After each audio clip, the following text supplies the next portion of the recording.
Hola, mi nombre es Ximena Cuscano Chávez. Soy investigadora en Situada, una organización dedicada a la investigación y creación de conocimiento situado en Latinoamérica y el Caribe. Específicamente nos dedicamos a explorar la tecnología desde una perspectiva latinoamericana y feminista. Y actualmente nos encontramos realizando una serie de conversaciones de la violencia digital de género y los sesgos de género en la innovación tecnológica. Por lo que hoy veremos deepfakes en Latinoamérica, un arma para perpetuar la violencia digital de género. Lo veremos así en cuatro partes. Primero que todo, la definición y contextualización. Segundo, analizaremos tres casos de deepfakes que han ocurrido en tres colegios en Latinoamérica. Tercero, las acciones por parte de las autoridades. Y finalmente, daremos unas reflexiones. De acuerdo a lo que vimos en la sesión anterior, ya sabemos lo que es violencia digital de género, siendo este todo acto de violencia por razón de género contra la mujer cometido con el uso de las TIC. Y es una problemática que ha ganado visibilidad en los últimos años. En ese contexto, los deepfakes se han convertido en una herramienta particularmente peligrosa para perpetuar esta forma de violencia, especialmente contra las mujeres. En Situada hemos estado investigando cómo esta tecnología se ha venido implementando en América Latina y el Caribe con un enfoque particular en su uso para perpetuar la violencia digital de género. Definición y contextualización. Para analizar estos casos necesitamos primero entender qué son los deepfakes. Deepfake viene de Deep Learning, que es una rama de inteligencia artificial, y fake, que significa falso en inglés.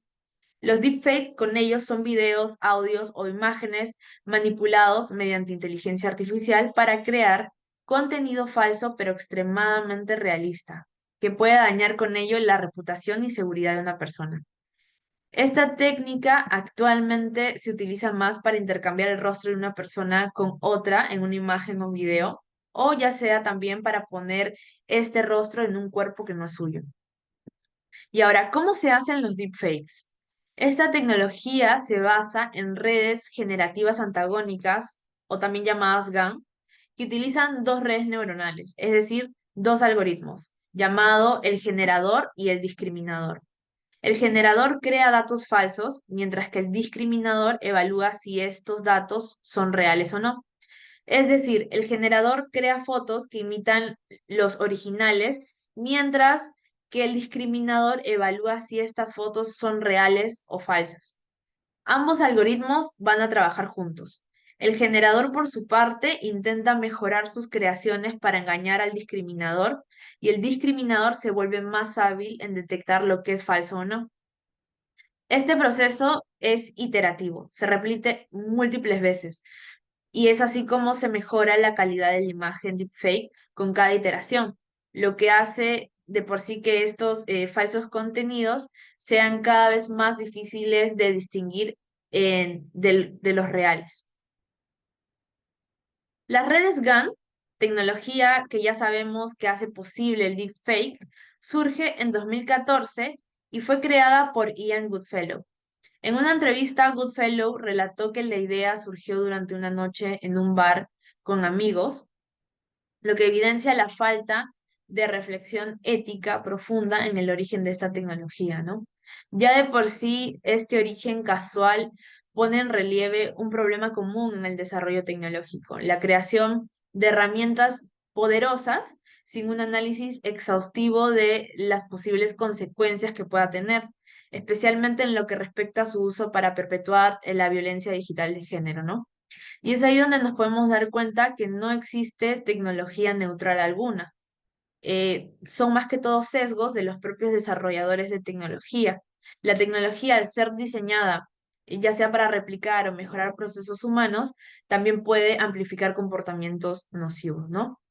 Y es así como el primer deepfake nace de un usuario en Reddit con el nombre de usuario Deepfakes, el cual publicó varios videos pornográficos en los que se superponía los rostros de las personas, generalmente celebridades mujeres, en videos pornográficos en los que no aparecían, obviamente, originalmente, lo que llevó a la popularización de estos deepfakes.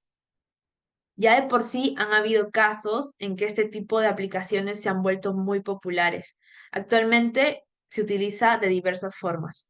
Por ejemplo, hace poco Elon Musk, actual propietario de la red social X, compartió en su plataforma un deepfake de Kamala Harris, actual postulante a la presidencia de Estados Unidos, donde se le atribuyen declaraciones falsas. Aunque fue originalmente creado en parodia, Elon Musk lo difundió sin aclarar que era una sátira, lo que ya infringe las políticas de su propia red social, pero más que todo se ha revivido estas preocupaciones sobre el uso de deepfake para generar desinformación. Y en esa misma línea, los deepfakes también han sido utilizados ampliamente para desinformar, por ejemplo, sobre la guerra en Ucrania. Desde el inicio del conflicto se han viralizado varios videos falsos que muestran a políticos haciendo declaraciones que jamás han pronunciado. Es importante con ello resaltar que los deepfakes son utilizados de manera dispar según el género. En el caso de los hombres, vemos su empleo mayormente en ámbitos como la sátira o la parodia política, incluso ya han habido políticos utilizando estas técnicas en campaña. Por otro lado, cuando se trata de mujeres, lamentablemente los deepfakes tienden a ser utilizados para perpetuar la violencia digital de género y la objetivación sexual. Un ejemplo claro es la creación de imágenes falsas de desnudos de mujeres que son compartidas en línea sin su consentimiento. Ya entendiendo todos estos conceptos, vamos a comentar y analizar tres de los muchos casos que actualmente están ocurriendo en Latinoamérica y el Caribe, teniendo como principal víctima a las mujeres. Hablaremos del caso de tres colegios. En Perú, el caso del colegio Saint George College en agosto del 2023. En Chile, el caso del colegio Saint George College en febrero de 2024. Y en Brasil, el caso del colegio Uirapuru en agosto del 2024. Caso Perú. En agosto del 2023, dos alumnos manipularon imágenes de sus compañeras haciéndose pasar por situaciones sexuales explícitas. Las víctimas fueron 16 alumnas entre 13 y 16 años. Si bien fueron dos alumnos los responsables, una investigación posterior reveló que más alumnos estaban involucrados. Ellos utilizaron fotos de redes sociales de sus compañeras, las víctimas, y montaron sus rostros en cuerpo de mujeres desnudas utilizando herramientas de inteligencia artificial. Estas imágenes fueron vendidas entre estudiantes por 10 a 30 soles, es decir, entre 3 y 7 dólares. Impacto. Las consecuencias para las víctimas fueron devastadoras. Una de las madres, de hecho, mencionó que su hija había perdido la capacidad de dormir y comer debido al estrés y la ansiedad. Las estudiantes también enfrentaron acoso directo en el colegio, donde algunos compañeros les gritaban obscenidades y hasta las hostigaban físicamente. Respuesta institucional. El colegio inicialmente intentó minimizar su responsabilidad, alegando que los hechos ocurrieron en un entorno virtual ajeno a la institución. Dijeron que el incidente ocurrió en el ámbito virtual completamente fuera del entorno escolar. Y esto es importante recordar porque probablemente lo vamos a ver ahora en otros casos. No debemos caer en ese error de considerar que la violencia en línea es un fenómeno separado, apartado de la violencia en el mundo real. Y digo esto porque las autoridades y la sociedad en general minimizan o ignoran las amenazas o el acoso que hay en línea, considerándolas como menos graves o importantes, ¿no? Esta respuesta por parte del colegio generó indignación de las madres y los padres, quienes realizaron un plantón afuera del colegio exigiendo una investigación adecuada y apoyo para las víctimas. Finalmente, el colegio se comprometió a brindar apoyo emocional a las estudiantes afectadas. Presentó un comunicado sobre la situación en donde mencionaron que prometen brindar apoyo emocional a las adolescentes y que ya se habían contactado tanto con las familias de las víctimas como las familias de los responsables. Caso Chile. En febrero del 2024, 6 alumnos crearon fotografías falsas de sus compañeras desnudas para luego compartirlas en redes sociales y chats escolares acompañadas de burlas. Las víctimas fueron 7 alumnas, entre 13 y 17 años. Los responsables utilizaron aplicaciones de acceso libre en la web. Según los medios, incumpliendo las advertencias de uso exclusivo para mayores de 18 años y no utilizar imágenes de menores de edad. Sin embargo, y acá quiero hacer un paréntesis porque primero, la advertencia no aborda el hecho de que estas aplicaciones son accesibles para todas las personas de forma gratuita. Y segundo, el hecho de que estas aplicaciones están diseñadas específicamente para crear deepfakes, en donde incluso se pueden crear deepfakes de mujeres desnudas, hace que esa advertencia no tenga ningún sentido. Básicamente lo ponen por cumplir. A pesar de que inicialmente se sancionó a los responsables con la cancelación de su matrícula, la apelación de los padres de los agresores logró reducir el castigo a una condición de comportamiento. Por su parte, el abogado de uno de los responsables dijo que cometieron un error de adolescentes sin prever las repercusiones que podría traer. También dijo que toda esta situación estaba siendo difícil para ellos. Ya de por sí, estas declaraciones minimizan la gravedad del acto, ya que estos no son simples errores de juicio, sino son acciones que involucran la manipulación intencional de la imagen de otra persona con el potencial de causar daño.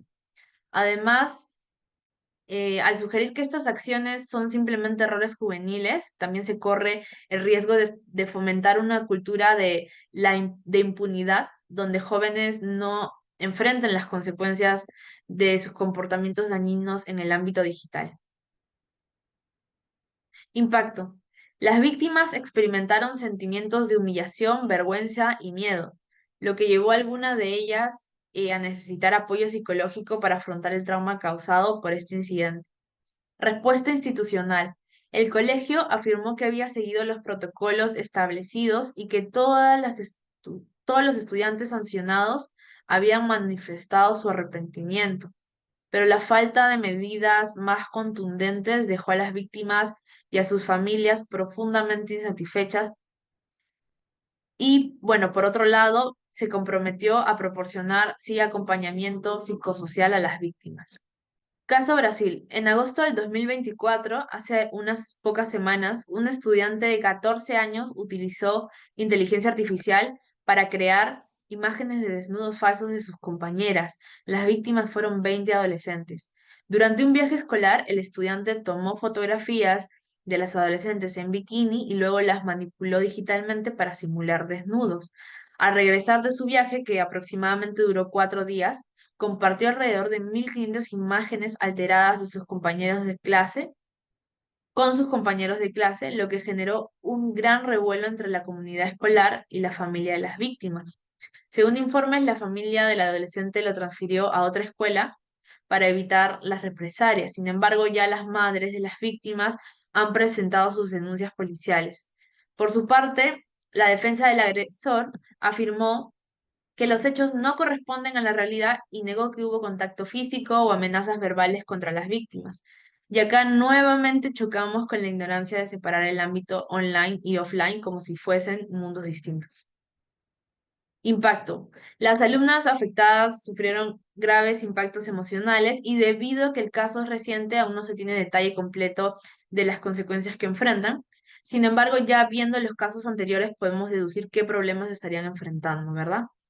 Respuesta institucional. A la fecha, se sabe que el colegio informó que tienen conocimiento del caso a través de un comunicado y que la investigación sigue en curso. Y en ese mismo comunicado, de hecho, la institución afirmó que está tratando el caso con la mayor sensibilidad posible, ya que se trata de menores. Acciones por parte de las autoridades. Ahora veremos una comparativa entre las acciones tomadas por las diferentes autoridades de cada país y seguiremos entonces relatando qué pasó después, qué respuestas dio el colegio y las autoridades pertinentes. En Perú, tal como lo comentamos, el colegio brindó apoyo emocional a las víctimas, aunque inicialmente minimizaron este caso de forma pública, diciendo que ocurrió en el ámbito virtual y no dentro de la institución, pese a que esas imágenes las encontraron en una computadora del colegio y que la venta y la distribución ocurría entre compañeros de colegio y que las víctimas son alumnas del colegio. En Chile, el colegio, a través de un comunicado, también dijo que iba a brindar apoyo psicosocial para las víctimas, pero no tomó las medidas necesarias. ¿Por qué? Inicialmente el colegio determinó cancelar la matrícula de los agresores, pero posteriormente reconsideraron su decisión, dejándolos más que todo en una situación condicional debido a que tenían antes una irreprochable conducta, así que se les permitió continuar en el colegio bajo esa condicionalidad. Y en Brasil, a la fecha, solo se sabe que a través de un comunicado que el colegio envió, mencionó que a partir de ahora iban a tener un enfoque de sensibilización sobre las consecuencias de las acciones de las y los alumnos en general. No hubo más porque los padres del agresor decidieron retirarlo del colegio a fin de evitar las represalias.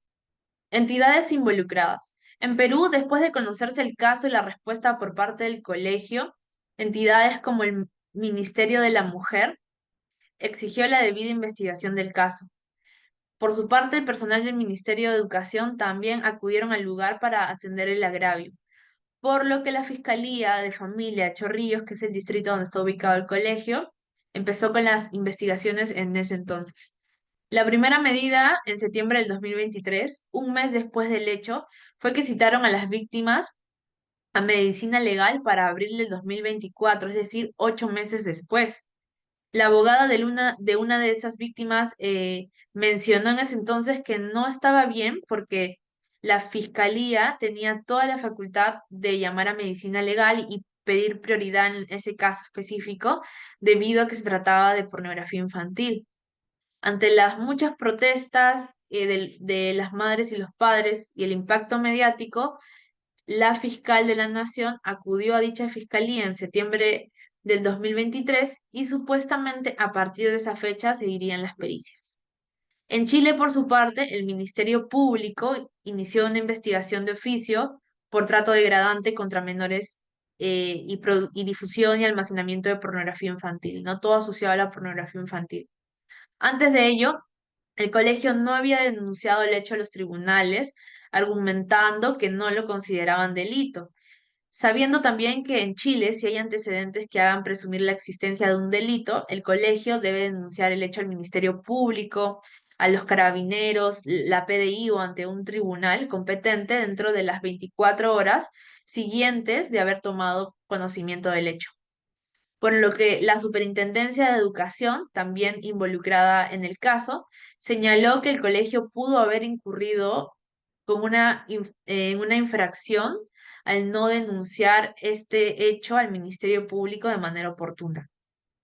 Y en Brasil, el caso fue derivado a la Comisaría de Defensa de las Mujeres y actualmente se sabe que está siendo investigado por la Comisaría de la Infancia y la Juventud en Sorocaba, que es el lugar donde está ubicado el colegio, al tratarse de menores de edad, ¿no?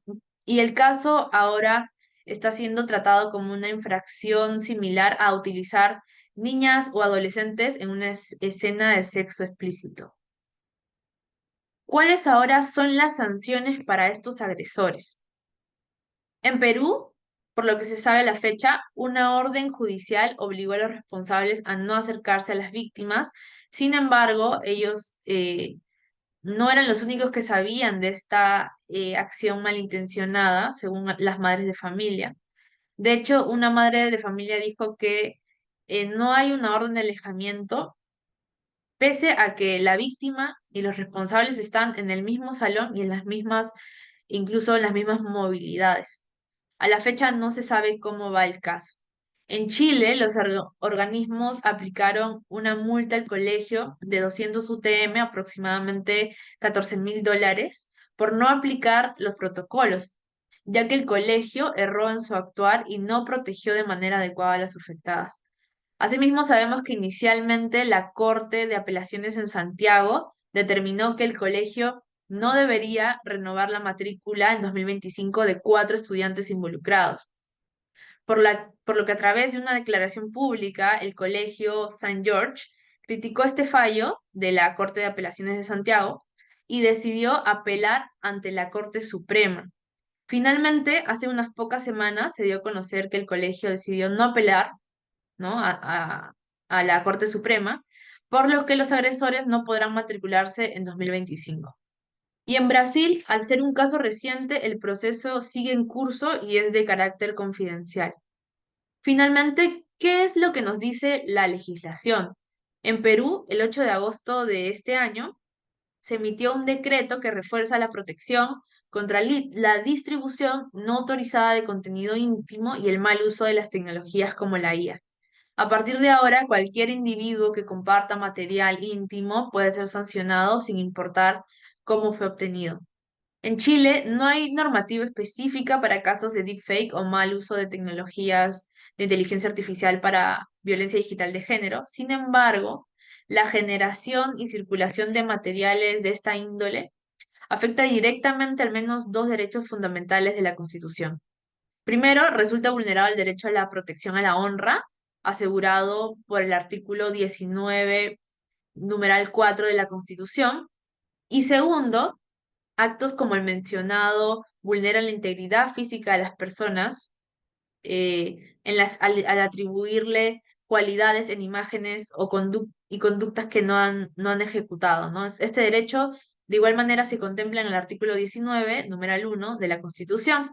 Y en Brasil tampoco hay normativa específica para casos de deepfake o mal uso de IA. Sin embargo, el artículo 241C del Estatuto de la Niñez y Adolescencia establece que simular la participación de un infante o adolescente en una escena de sexo explícito o pornográfico mediante manipulación de materiales audiovisuales podrá dar lugar a la detención de 3 años y una multa. Con todo esto generamos algunas reflexiones finales. Los deepfakes perpetúan y amplifican la violencia digital de género al crear contenido que sexualiza y objetiviza a las mujeres. Los casos de deepfake en Latinoamérica no solo son ejemplos de amenazas que representan las nuevas tecnologías, sino también un reflejo de las profundas desigualdades de género que persisten en la sociedad. La violencia a través de deepfakes no es un fenómeno aislado del ámbito digital, como han dicho muchos que hemos visto en los casos, sino que se suman a una larga lista de formas en las que los cuerpos de las víctimas son explotados y controlados sin su consentimiento. Por otro lado, la tecnología neutral no existe. La falta de diversidad en los equipos y la ausencia de perspectiva de género en el desarrollo tecnológico son factores que contribuyen a la creación de tecnologías como el deepfake, por lo que es crucial que las y los desarrolladores integren enfoques específicos con perspectiva de género que anticipen el uso de tecnologías para perpetuar la violencia digital de género. Por otro lado, la respuesta institucional a estos casos, que en muchos es insuficiente o inexistente, revela una falta de compromiso con la protección de los derechos de las mujeres y niñas. Es imperativo que las legislaciones se actualicen para incluir sanciones claras y contundentes contra el uso de los deepfakes con fines de violencia de género. Finalmente, las referencias para el desarrollo de esta sesión se obtuvo de portales de noticias de los tres países mencionados, así como artículos de investigación asociados al deepfake. Les agradecemos su atención y les invitamos a seguirnos en nuestras plataformas. Nos pueden encontrar en Instagram, X y LinkedIn como @situadoonline y en nuestra plataforma web como situada.online. Para cualquier comentario o consulta, les dejo mi correo simena@situada.online. Muchas gracias y nos vemos la próxima vez.